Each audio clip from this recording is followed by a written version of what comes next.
dari anak kecil kan harusnya udah masuk Islam dia harusnya, tapi tidak kan, dia masuk Islam setelah dewasa, setelah dia berpikir gitu guys. Jadi sekali lagi ya, di kebuser bukan ikut-ikutan mayoritas, karena kalau itu Anda kata tuduh seperti itu, maka harusnya dari kecil dia sudah Islam, tapi tidak. Dia Islam setelah dia dewasa, setelah dia melakukan kajian guys, dan membandingkan komparasi antara agama sebelumnya Kristen dengan Islam guys. Mayoritas. Sesuatu tidak menjadi benar hanya karena banyak orang yang mengira hal itu benar. Salah satu orang terkenal yang melakukan kesalahan logika ini adalah Deddy Corbuzier. Dia masuk Islam karena 90% temannya. Dia masuk Islam karena dia menemukan kebenaran. Dia bertanya kepada orang sekelilingnya dan dia pakai akalnya. Ingat ya, dia pakai akalnya, dia membandingkan, komparasi. Karena kalau kata-kata tadi, kalau dia mau masuk Islam karena 90% teman saya Muslim, dari kecil dari Islam deh guys. Karena dari kecil udah 90% temannya Muslim itu. Kecuali dia dari besar tinggal di Amerika, oke. Dari kecil kan dia tinggal di Indonesia. Temannya udah Muslim dari kecil guys. Kenapa dia masuk Islam dari dewasa? Karena dia berpikir. Paham ya?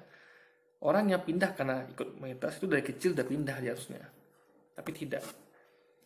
Sama kayak bisa gini. Ada orang ya ikut-ikutan tuh misalnya anak saya nih, nampak orang main pistol-pistolan, dia pengen main pistol-pistolan juga. Orang nampak main mobil Tamiya, dia pengen mobil Tamiya juga. Orang nampak main PS, dia pengen mobil PS. Itu adalah ikut-ikutan. Tapi ya ingat, dia tidak pernah, orang main mobil Tamiya dia nggak pernah main mobil Tamiya. Orang mau main PS dia nggak pernah main PS. Tapi setelah dewasa, dia pikirkan daripada aku narkoba, daripada aku ini, aku main PS. Ikutan lah dia? Enggak guys, karena aku ikut-ikutan dari kecil dia udah begitu. Tapi tidak, dia berpikir daripada aku narkoba, mending aku main Tamiya gitu. Bukan ikut-ikutan, karena dia bukan melakukan itu dari kecil ya. Itulah logika berpikirnya. Jadi tanpa lagi di sini melakukan logika fallacy sebenarnya. Adalah orang Islam. Orang tua biasanya ngomelin anaknya yang punya kesalahan logika ad populum begini. Kalau teman-teman lu pada loncat ke jurang, apakah lu mau ikutan loncat ke jurang juga? Paham ya? Anak lu ya. Deddy Corbuzier itu kan pindah ke agama Islam setelah dewasa. Bukan anak-anak guys. Jadi ini logika sederhana loh. Kok bisa tempat lagi ini menuduh kita orang Islam tuh logika fallacy? Maka Allah melakukan logika fallacy, faktanya dialah yang melakukan logika fallacy itu guys. Nah, kesalahan logika yang ketujuh adalah ad antiquitatem. Kesalahan logika ini adalah pemikiran bahwa sesuatu pasti benar karena sudah lama dilakukan. Kesalahan logika ini biasanya dilakukan sebagai pembenaran terhadap kebiasaan budaya. Nah, kan Kristen mengklaim kalau agama mereka sudah lebih dulu ada sebelum Nabi Muhammad, sebelum Islam. Mereka padahal nggak tahu Islam itu sudah ada pada sejak zaman Nabi Adam. Maka semua nabi-nabi Islam itu. Nah, mereka dengan klaim itu, dengan ketidaktahuannya karena tidak mengaji, mengatakan kan Islam lebih baru belakangan ada. Duluan Kristen lagi. Dengan itu mereka mengklaim kalau Kristen yang benar, karena sudah ada lebih duluan gitu daripada Islam yang muncul kemudian. Itu sering mereka gaungkan guys, gitu. Nah, itu adalah bentuk dari kesalahan berpikir seperti ini gitu guys. Gitu ya logika berpikirnya. Ya, atau tradisi. Saya Islam atau Kristen atau Buddha atau Hindu karena memang sudah dari leluhur kami begitu. Guys, leluhur kamu dulu adalah pagan. Dan kalau kamu punya pemikiran begitu, mendingan di rumah kamu jangan pakai lampu, pakai obor aja. Karena leluhur kamu pakai obor sejak zaman dahulu kala. Sekarang masalah leluhur yang mana dulu itu, ya kan? Ingat, leluhur kita tuh Nabi Adam. Nabi Adam itulah nabinya Allah. Dia beragama Islam. Kita percaya itu sebagai Islam. Nah, tanpa lagi percaya nggak itu? Mungkin tanpa lagi yang percaya leluhur seperti ini. Kita tidak percaya guys. Ya, kita nggak percaya. Leluhur kita adalah Nabi Adam alaihissalam. Beliau adalah orang yang cerdas, yang diberi Allah pengetahuan. Nabi Adam itu. Coba Anda bayangkan ya. Nabi Adam Allah ciptakan, lalu Allah turunkan dari surga untuk jadi khalifah di muka bumi. Bagaimana bisa seorang yang dijadikan khalifah di muka bumi dia nggak cerdas? Anda bayangkan itu. Nabi Adam dan Hawa ya. Coba Anda bayangkan gini deh. Ada orang ya hidup di tengah hutan. berdua, suami istri. Ya. Bisa nggak mereka hidup?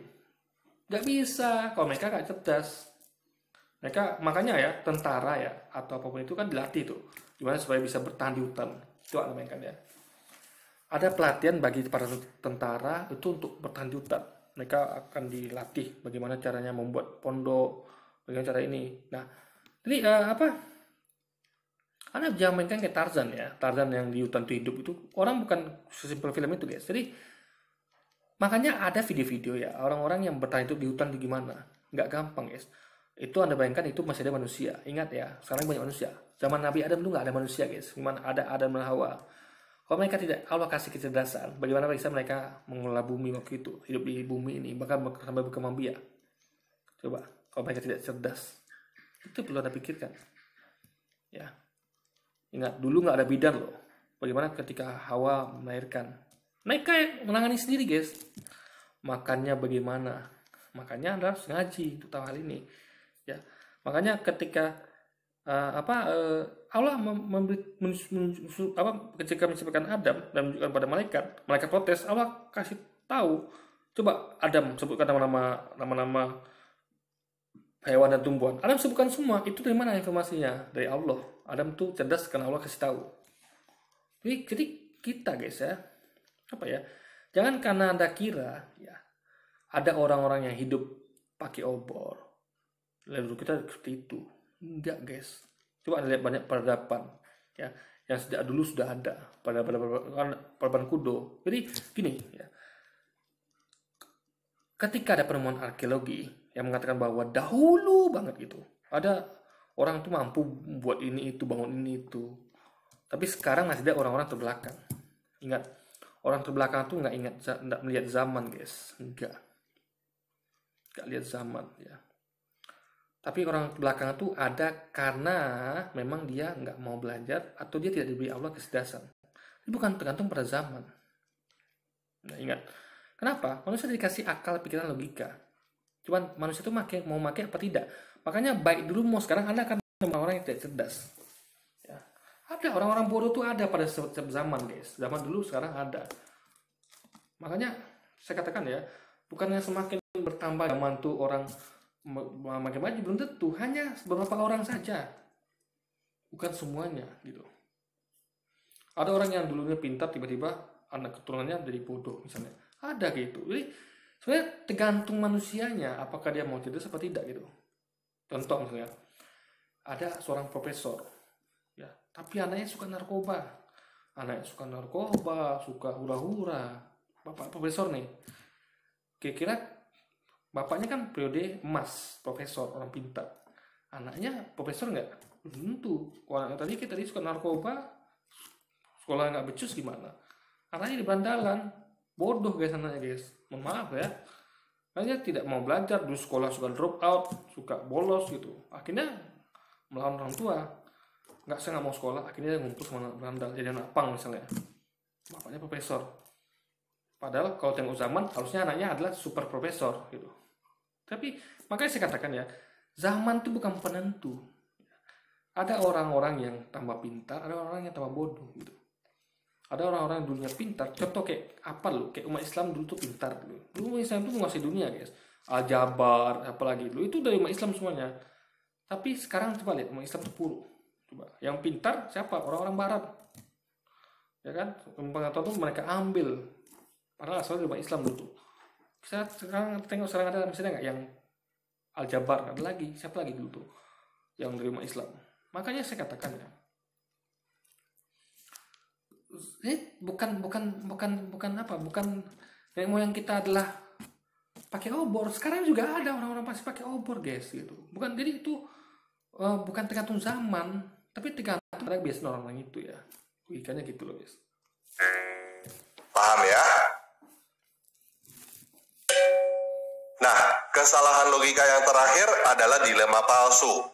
Dilema palsu adalah kesalahan berpikir bahwa pilihannya terbatas, padahal masih ada pilihan. Nah, makanya kita melakukan komparasi, ya, komparasi. Kita mengkaji Al-Quran, mengkaji kitab lain. Itu namanya komparasi. Nah, itu sama kayak metodologi Bagaimana menentukan mobil terbaik? Mobil terbaik tahun ini itu kan diadakan komparasi, dibandingkan mobil ini di komparasi. Sama kayak umat Islam melakukan itu, malah melakukan itu, dia mengcompare antara Alkitab dengan Al-Quran, guys. Dia temukan mana benar salahnya gitu, komparasi. Tapi umat Islam kan tidak mengkaji Quran, itu masalahnya. Umat Islam akan mengkaji Quran, kenapa? Karena Quran adalah revisi dari akan mengkaji kitab, kenapa? Karena kita adalah revisi dari Quran. Ketika Quran mengatakan bahwa kita dunia sudah diubah tangan manusia, bahwa ajaran Nabi sebelumnya sudah diubah oleh manusia, mereka kan mencari referensinya apa ya? Kitab itu. Beda sama Kristen yang tidak punya dalil tentang Islam, paham ya? Nah, jadi umat Islam sudah melakukan komparasi, tapi Kristen belum. Yang lain. Hal ini sering dilakukan oleh para penjual agama Islam. Penjual agama lain mungkin juga ada yang melakukannya, tetapi saya paling sering melihat hal ini dilakukan oleh para penjual agama Islam. Salah ya. Kita jelaskan dalilnya. Kamu masuk surga kalau pilih A, kenapa? Ini dalilnya. Logikanya begini. Kita sampaikan, guys. Kalau mereka kan tidak. Ya, mereka selalu klaim nih, kalau masuk surga harus percaya Yesus Tuhan. Dosa kamu ditebus. Kalau saya melakukan jahat gimana? Dosa kamu ditebus. Pokoknya dalilnya adalah dosa kamu ditebus. Sudah. Kalau saya membunuh 1000 orang gimana? Dosa kamu ditebus. Coba. Paham ya? Mereka pakai satu dalil aja yang tidak ada di Alkitab, yang Yesus ngomong gitu. Padahal dosa manusia ditebus, ya kan? Jadi kalau saya bertanya nih, saya jahat banget gitu loh, ya kan? Ditebus juga gitu, guys.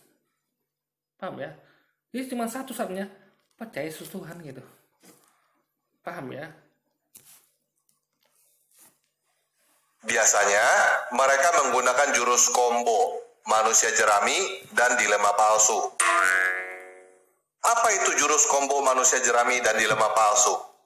Begini, pertama, mereka membuat seolah-olah Kristen menyembah 3 Tuhan. Oh iya, nggak begitu ya. Berarti Yesus itu Allah gitu. Yesus Roh Kudus. Kan tadi ada di diagram kan jelas, Yesus bukan Allah, Allah bukan Roh Kudus.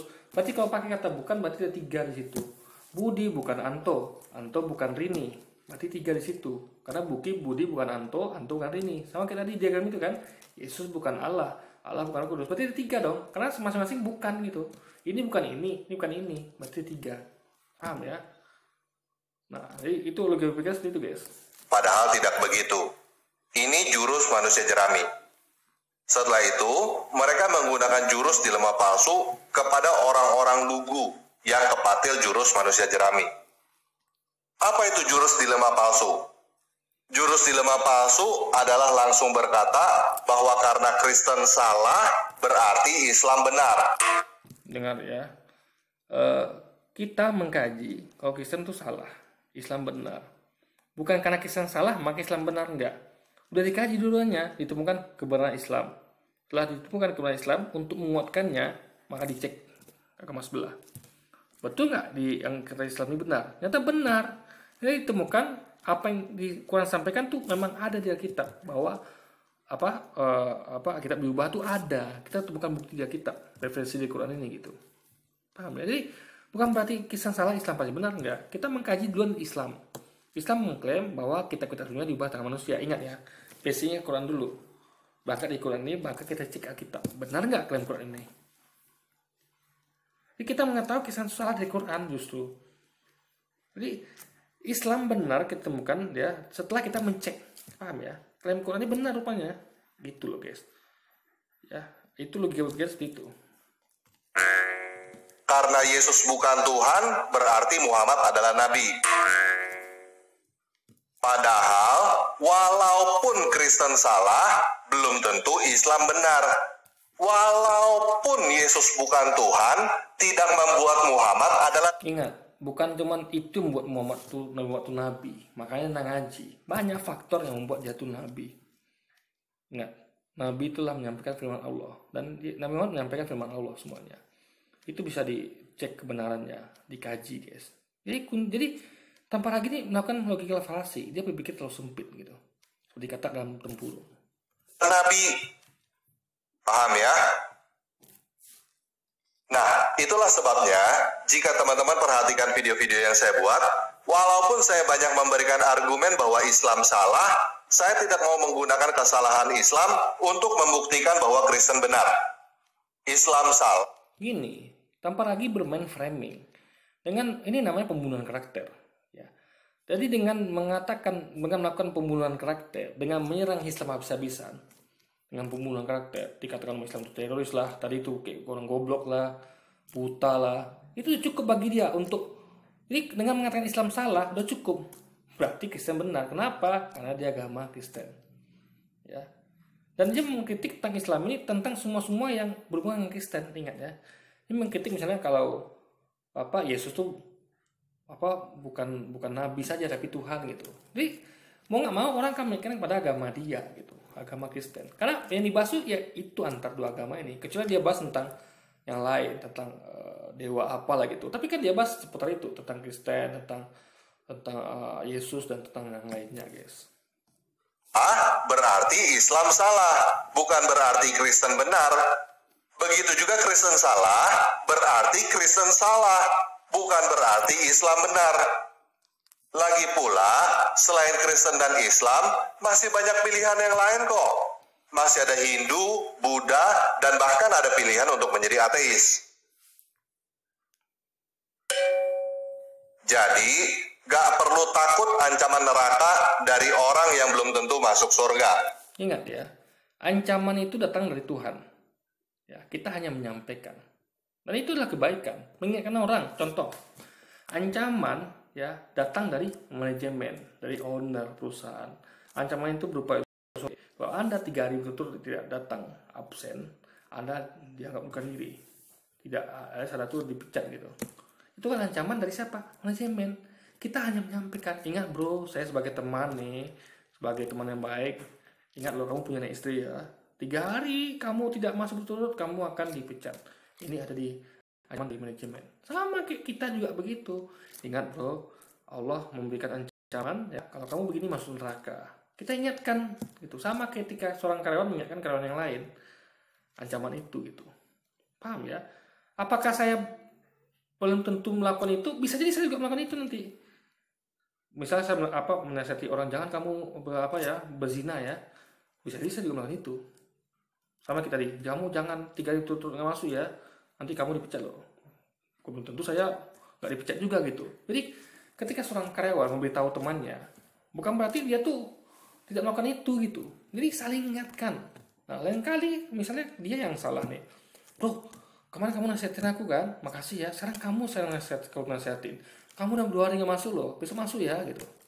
Saling ingatkan guys. Itu berdasarkan pada SOP yang ada Quran hadis, itu juga dengan SOP ada buku peraturan perusahaan.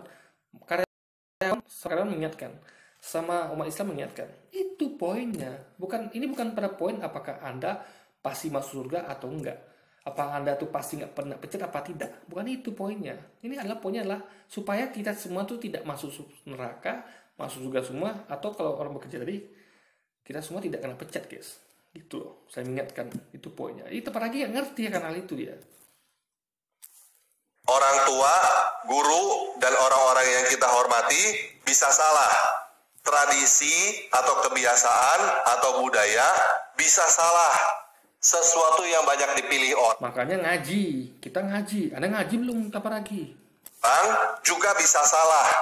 Gak perlu harus tergesa-gesa punya jawaban. Ini salah belum tentu berarti itu yang benar. Itu salah belum tentu berarti ini yang benar. Karena hidup ini jadi sebenarnya tanpa lagi ini dia melakukan logika falasi putar-putar guys. Tadi coba bilang kan itu benar belum tentu ini yang salah gitu. Ini benar belum tentu itu yang salah. Kan itu putar-putar gitu. Ketika dia nuduh kita melakukan itu, dialah yang melakukan itu guys. Itu kan putar-putar itu. Itu aja kan. Itu tanpa lagi ini sebenarnya itu lagi merujuk pada dirinya sendiri gitu guys. Itu yang tidak dia sadari gitu kan. Cuma urusan benar atau salah. Hidup ini penuh warna, bukan cuma hitam dan putih. Jangan salah ya, warna itu semuanya. Makanya Islam itu ada hukumnya halal, haram, makruh, sunnah gitu. Ada yang haram, ada yang sunnah, ada yang ini. Tapi kan mereka tidak.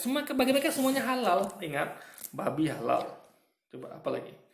Bagi mereka halal. Kenapa dosa ditebus gitu? Kita tidak ada penebusan dosa.